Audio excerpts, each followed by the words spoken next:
अस्सलाम वालेकुम नाज़रीन, ताहिर विलाग फूड सीक्रेट की तरफ से हम आपको खुशामदीद कहते हैं। आज हम एक नई वीडियो और नई रेसिपी के साथ हाज़िर हुए हैं। हम आपको इस वीडियो में ये दिखाने जा रहे हैं कि चपली कबाब और टिक्की कबाब टेस्टी और मज़ेदार किस तरह तैयार होते हैं।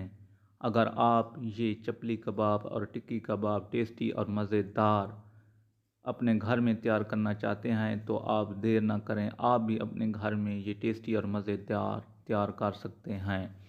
सबसे पहले मेरे YouTube channel Tahir village food secret को सब्सक्राइब करें, लाइक करें और दोस्तों तक शेयर करें ताकि हम आपको इस तरह की खाने पीने की वीडियो फराहम करते रहें।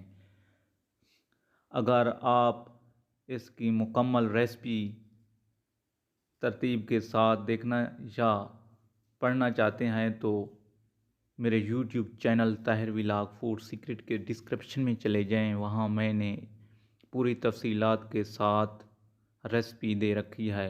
अगर आप ये तफसीलात पढ़ना चाहते हैं तो देर ना करें, आप देखते रहें Tahir village food secret. Thanks for watching.